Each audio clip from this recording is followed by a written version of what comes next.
Demonologi Kristen, studi tentang iblis dalam kekristenan. Demonologi Kristen adalah studi tentang iblis, roh jahat, dan kekuatan gelap dalam ajaran Kristen. Konsep ini berasal dari Alkitab dan dikembangkan dalam teologi, literatur, serta tradisi gereja. Pertama, asal-usul iblis dalam Kristen. Dalam kekristenan, iblis awalnya adalah malaikat yang jatuh karena memberontak terhadap Tuhan. Konsep ini terutama didasarkan pada beberapa ayat dalam Alkitab. Kejatuhan Lucifer. Yesaya pasal 14 ayat 12-15 menggambarkan kejatuhan bintang timur Lucifer karena kesombongannya ingin menjadi seperti Allah. Yehezkiel pasal 28 ayat 12-17 menyebut kejatuhan seorang raja yang disamakan dengan kejatuhan malaikat. Wahyu pasal 12 ayat 7-9 menceritakan peperangan di surga di mana Mikael dan malaikatnya mengusir naga besar iblis ke bumi. Kedua, hierarki iblis dalam demonologi Kristen. Dalam berbagai sumber demonologi Kristen abad pertengahan, iblis dibagi dalam hierarki tertentu seperti 7 pangeran neraka, 7 Princess of Hell, dikaitkan dengan 7 dosa mematikan. Pertama, Lucifer kesombongan, pride. 2. Mammon keserakahan, greed. 3. Asmodeus nafsulas. 4. Satan kemarahan, wrath. 5. Beelzebub kerakusan, gluttony. 6. Leviathan iri hati, envy. 7. Belphegor kemalasan, sloth. Beberapa iblis yang terkenal dalam demonologi Kristen. Satan pemimpin utama iblis, melawan Tuhan dan menggoda manusia. Beelzebub raja lalat, sering dikaitkan dengan pemujaan setan. Leviathan digambarkan sebagai monster laut yang melambangkan kekacauan dan kesombongan.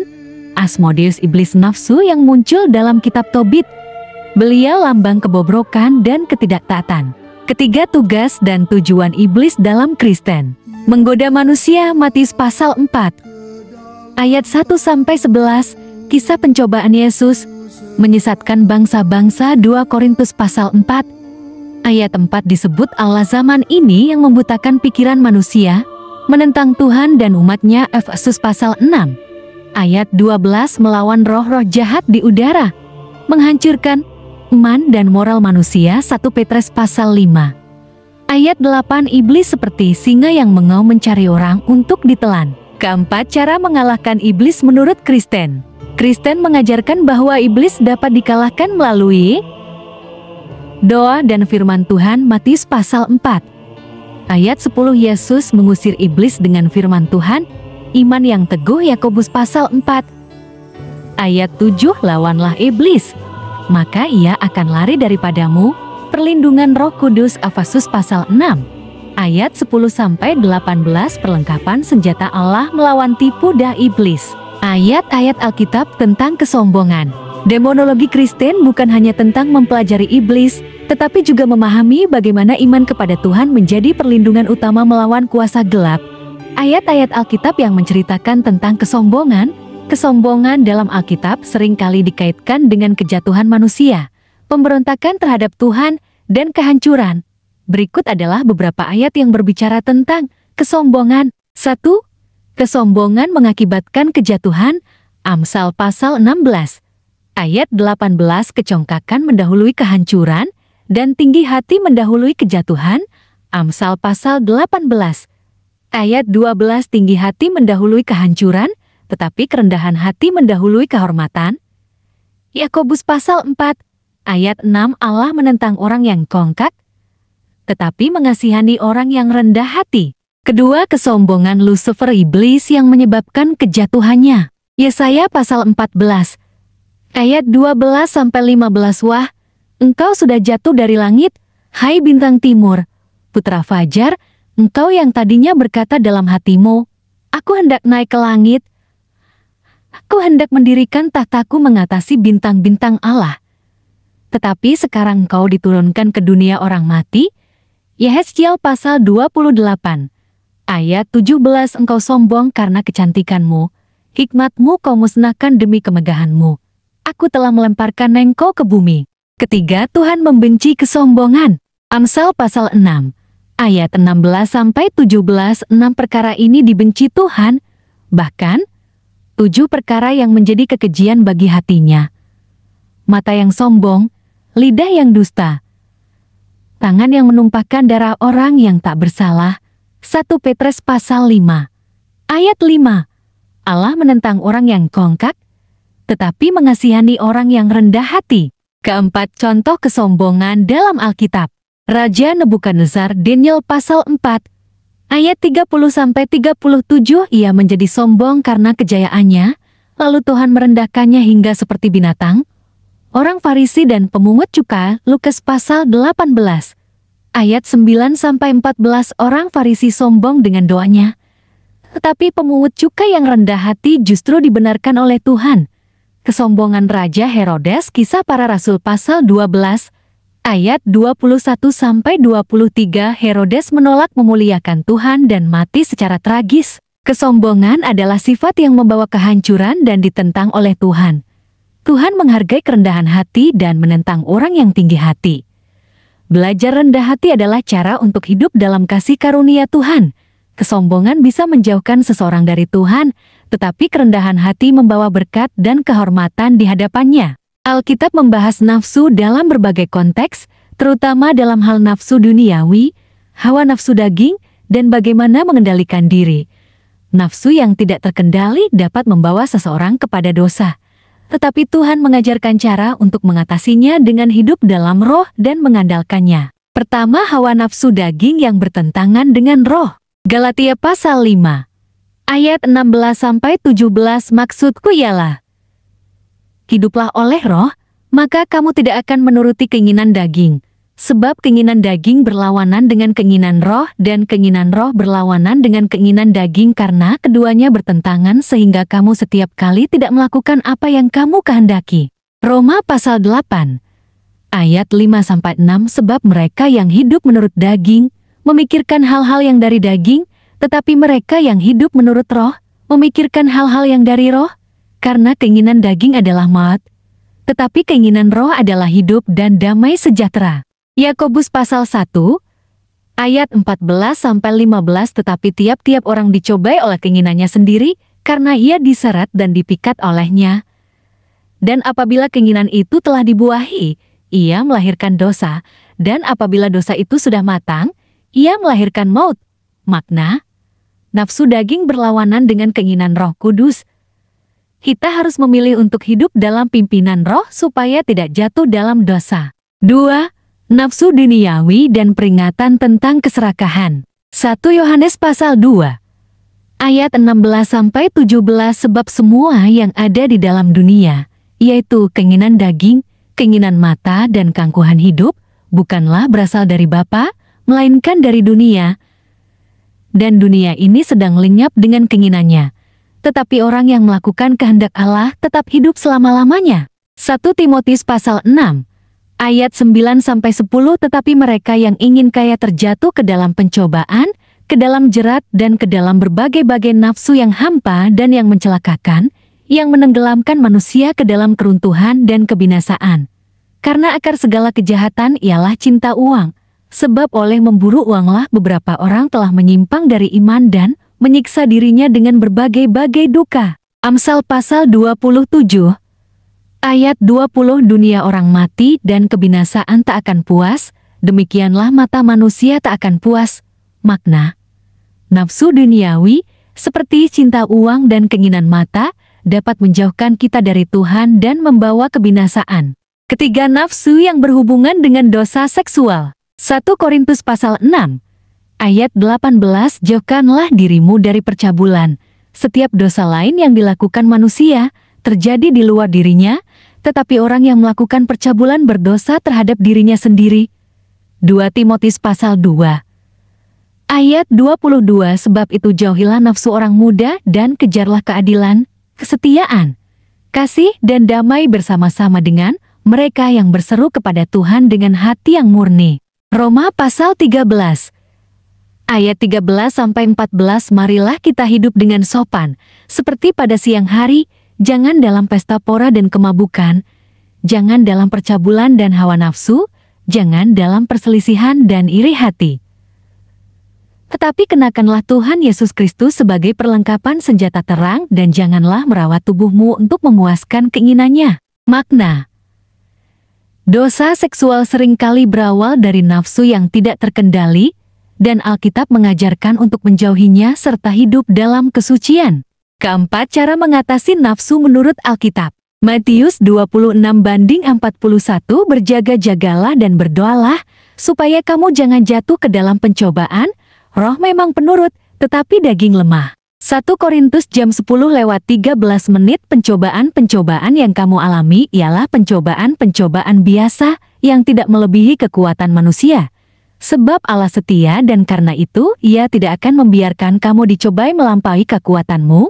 Pada waktu kamu dicobai Ia akan memberikan kepadamu jalan keluar sehingga kamu dapat menanggungnya. Titus 2:11-12, karena kasih karunia Allah yang menyelamatkan semua manusia sudah nyata.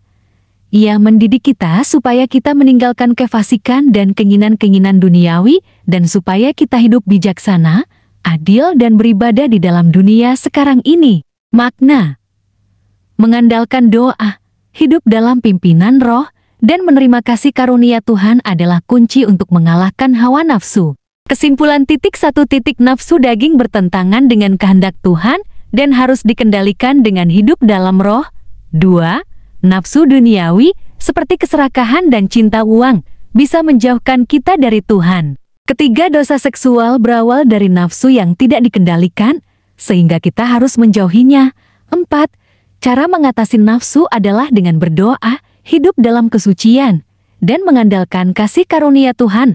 Semoga ayat-ayat ini membantu untuk memahami bagaimana mengendalikan hawa nafsu dan hidup dalam kekudusan sesuai dengan firman Tuhan. Dalam Alkitab, orang cabul merujuk pada seseorang yang melakukan dosa seksual di luar kehendak Tuhan. Istilah ini sering muncul dalam berbagai ayat untuk menggambarkan perilaku yang tidak murni, melanggar kesucian tubuh, dan bertentangan dengan hukum Allah. Pertama, definisi dalam Alkitab. Bahasa Yunani. Kata cabul sering diterjemahkan dari kata porneia, yang berarti percabulan, perzinahan, hubungan seksual di luar pernikahan, dan segala bentuk dosa seksual. Bahasa Ibrani. Dalam Perjanjian Lama, istilah ini sering dikaitkan dengan perbuatan najis dan penyembahan berhala yang melibatkan tindakan amoral. Kedua, ayat-ayat Alkitab tentang percabulan. 1 Korintus pasal 6, ayat 18, jauhilah percabulan. Semua dosa lain yang dilakukan manusia terjadi di luar dirinya, tetapi orang yang melakukan percabulan berdosa terhadap tubuhnya sendiri. Ibrani pasal 13. Ayat 4, hendaklah kamu semua menghormati perkawinan, dan jangan mencemarkan tempat tidur, sebab orang-orang cabul dan pezinah akan dihakimi Allah. Efesus pasal 5. Ayat 3, tetapi percabulan dan rupa-rupa kecemaran atau keserakahan disebut saja pun jangan di antara kamu, sebagaimana sepatutnya bagi orang-orang kudus. Kolos pasal 3. Ayat 5, karena itu matikanlah dalam dirimu segala sesuatu yang duniawi, yaitu percabulan, kenajisan, hawa nafsu, nafsu jahat, dan juga keserakahan yang sama dengan penyembahan berhala. Ketiga, contoh orang cabul dalam Alkitab. Sodom dan Gomora, Kejadian pasal 19. Ayat 4-7, kota yang hancur karena dosa seksual dan kebejatan moralnya. Raja Daud dan Batsheba, 2 Samuel pasal 11. Ayat 2-5, Daud jatuh dalam dosa perzinahan, tetapi kemudian bertobat. Putra sulung Yakub, Ruben, Kejadian pasal 35. Ayat 22, melakukan hubungan dengan gundik ayahnya dan kehilangan hak kesulungan. Bagaimana menghindari percabulan?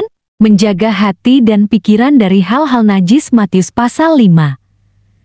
Ayat 28. Menjauhi godaan dan lingkungan yang memancing dosa. 1 Korintus pasal 10. Ayat 13. Hidup dalam kekudusan dan kesucian di hadapan Tuhan. 1 Tesalonika pasal 4. Ayat 3-4. Bertobat dan meminta pengampunan Tuhan. 1 Yohanes pasal 1.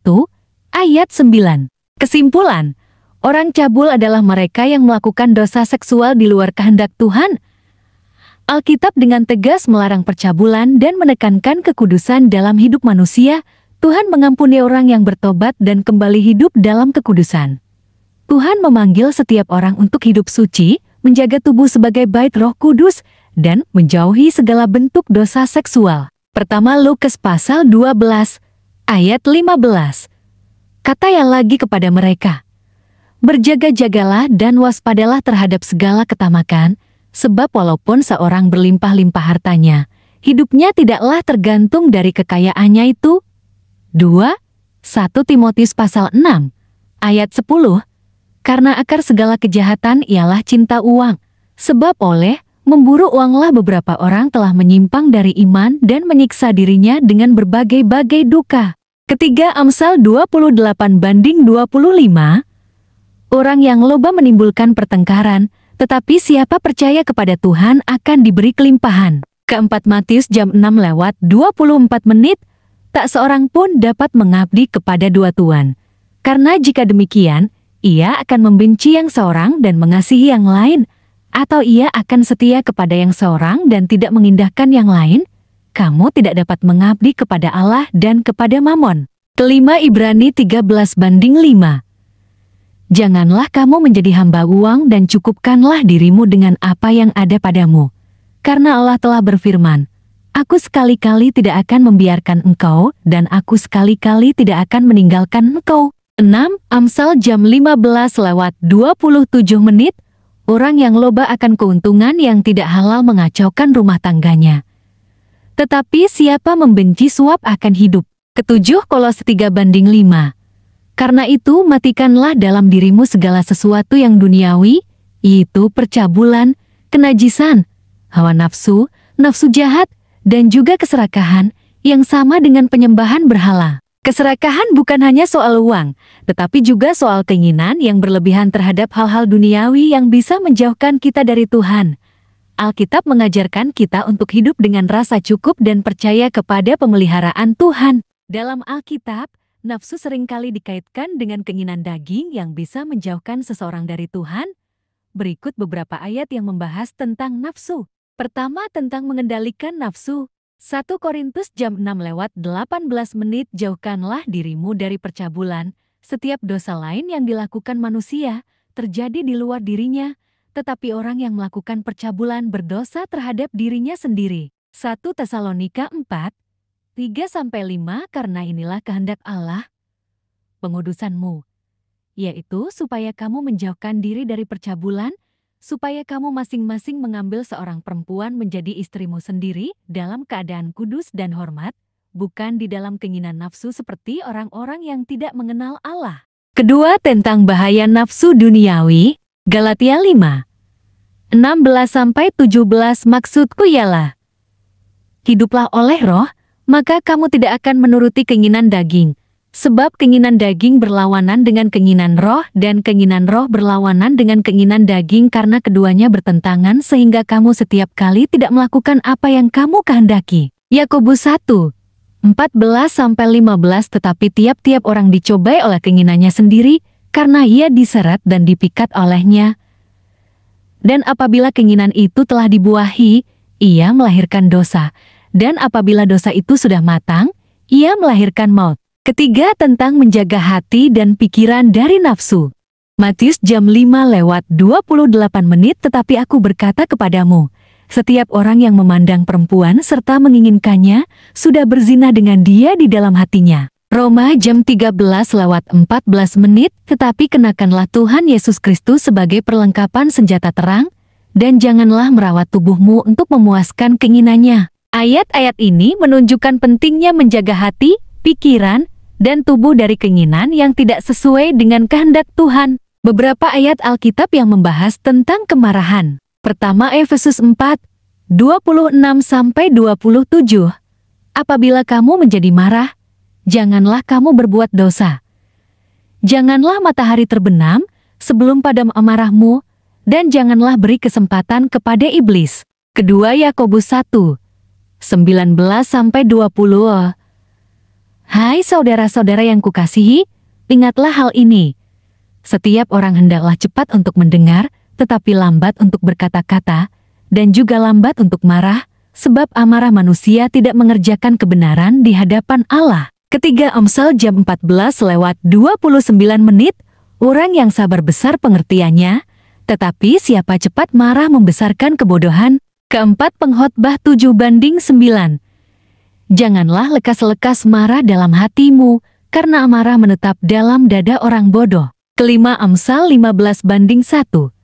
Jawaban yang lemah lembut meredakan kegeraman, tetapi perkataan yang pedas membangkitkan marah. Keenam, Mazmur 37:8. Berhentilah marah, dan tinggalkanlah panas hati itu, jangan marah, itu hanya membawa kepada kejahatan. Ketujuh, Kolose 3:8.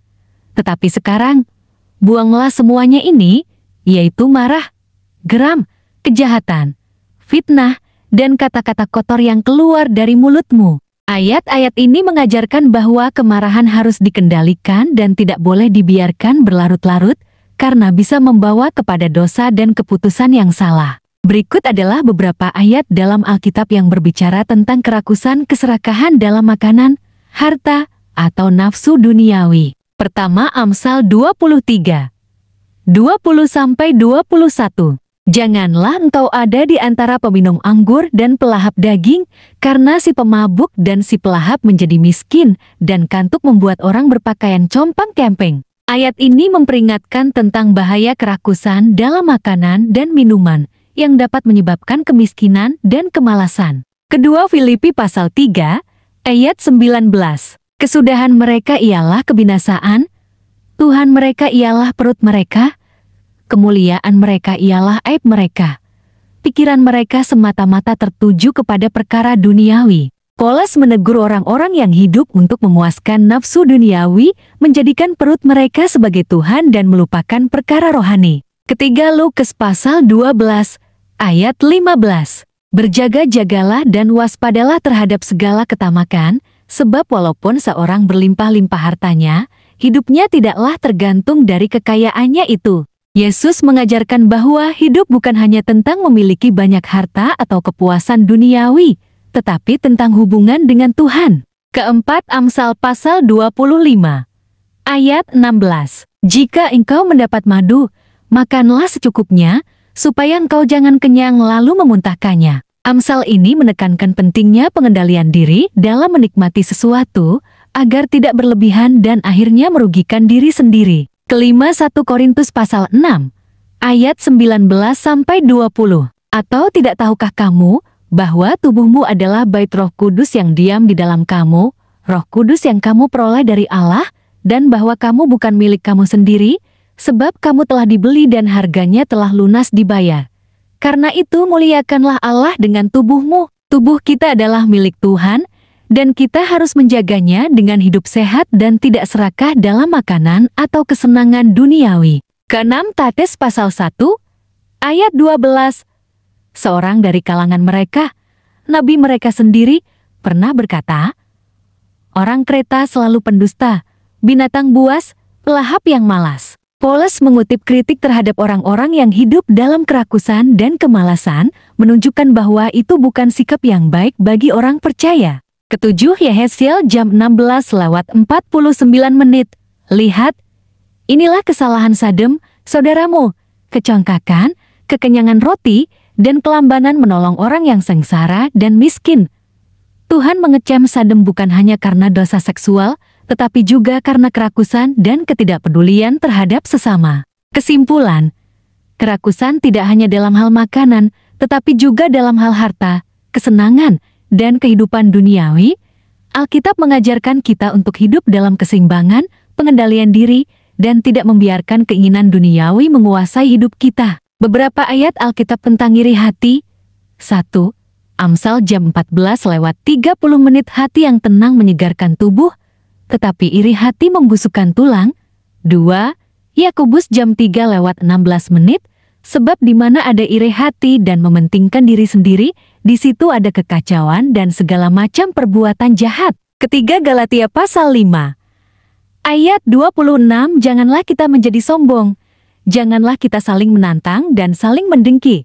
4. 1 Korintus pasal 3, ayat 3. Karena kamu masih manusia duniawi, sebab jika di antara kamu ada iri hati dan perselisihan. Kelima, Amsal pasal 27, ayat 4. Kekejaman itu ganas dan kemarahan itu seperti erbah, tetapi siapa dapat tahan terhadap cemburu? 6. Roma pasal 13, ayat 13. Marilah kita hidup dengan sopan, seperti pada siang hari, jangan dalam pesta pora dan kemabukan, jangan dalam percabulan dan hawa nafsu, jangan dalam perselisihan dan iri hati. Ketujuh, 1 Petrus pasal 2. Ayat 1, karena itu, buanglah segala kejahatan, segala tipu muslihat, segala kemunafikan, kedengkian, dan segala fitnah. Kedelapan Titus 3:3, karena kita juga dahulu bodoh, tidak taat, sesat, menjadi hamba berbagai nafsu dan keinginan, hidup dalam kejahatan dan kedengkian, dibenci dan saling membenci. Ayat ini menunjukkan bahwa iri hati adalah hal yang negatif dan bisa merusak hubungan dengan Tuhan dan sesama. Sebaliknya, kita diajarkan untuk bersyukur, mengasihi, dan hidup dalam damai. Alkitab memiliki banyak ayat yang memperingatkan tentang bahaya kemalasan dan mendorong kerja keras serta disiplin. Berikut beberapa ayat yang relevan. Amsal tentang kemalasan. 1. Amsal pasal 6, ayat 6-8. Hai pemalas, pergilah kepada semut, perhatikanlah lakunya dan jadilah bijak. Biarpun tidak ada pemimpinnya, pengaturnya atau penguasanya, ia menyediakan rotinya di musim panas dan mengumpulkan makanannya pada waktu panen. Semut menjadi contoh kerja keras dan persiapan yang baik. Kedua Amsal pasal 10, ayat 4. Tangan yang lamban membuat miskin, tetapi tangan orang rajin menjadikan kaya. Kerajinan membawa keberhasilan, sedangkan kemalasan mengarah pada kemiskinan. 3. Amsal pasal 13, ayat 4. Hati si pemalas penuh keinginan, tetapi sia-sia, sedangkan hati orang rajin diberi kelimpahan. Orang malas ingin sukses, tetapi tidak mau bekerja untuk itu. Keempat Amsal pasal 19, ayat 15. Kemalasan mendatangkan tidur nyenyak, dan orang yang lamban akan menderita lapar. Orang malas tidak akan menikmati hasil karena mereka tidak bekerja keras. 5. Amsal pasal 26, ayat 14. Seperti pintu berputar pada engselnya, demikianlah si pemalas di tempat tidurnya. Gambaran lucu tetapi tajam tentang orang malas yang enggan bergerak. Nasihat Paulus tentang kerja keras. 6. 2 Tesalonika pasal 3, ayat 10. Sebab juga waktu kami berada di antara kamu, kami memberi peringatan ini kepada kamu, jika seorang tidak mau bekerja, janganlah ia makan. Paulus menekankan bahwa orang harus bekerja untuk memenuhi kebutuhannya. Ketujuh Kolose pasal 3, ayat 23. Apapun juga yang kamu perbuat, perbuatlah dengan segenap hatimu seperti untuk Tuhan dan bukan untuk manusia. Motivasi kerja keras haruslah demi kemuliaan Tuhan. Kedelapan Efesus pasal 4, ayat 28. Orang yang mencuri, janganlah ia mencuri lagi, tetapi baiklah ia bekerja keras dan melakukan pekerjaan yang baik dengan tangannya sendiri, supaya ia dapat membagikan sesuatu kepada orang yang berkekurangan. Kerja keras tidak hanya untuk diri sendiri, tetapi juga untuk membantu orang lain. Peringatan tentang kemalasan. Kesembilan Pengkhotbah pasal 10, ayat 18. Oleh karena kemalasan runtuhlah atap, dan oleh karena kelambanan tangan bocorlah rumah. Orang malas akan kehilangan banyak hal karena tidak bertindak tepat waktu. Ke-10 Matius pasal 25, ayat 26. Hai kamu, hamba yang jahat dan malas, engkau tahu bahwa aku menuai di tempat aku tidak menabur dan memungut dari tempat aku tidak menanam. Dalam perumpamaan tentang talenta, Yesus mengecam hamba yang malas karena tidak menggunakan apa yang Tuhan percayakan kepadanya. Alkitab jelas mengajarkan bahwa kemalasan bukan hanya merugikan diri sendiri, tetapi juga bertentangan dengan prinsip hidup yang Tuhan inginkan. Kita dipanggil untuk rajin, bertanggung jawab, dan menggunakan waktu serta sumber daya yang diberikan Tuhan dengan bijaksana.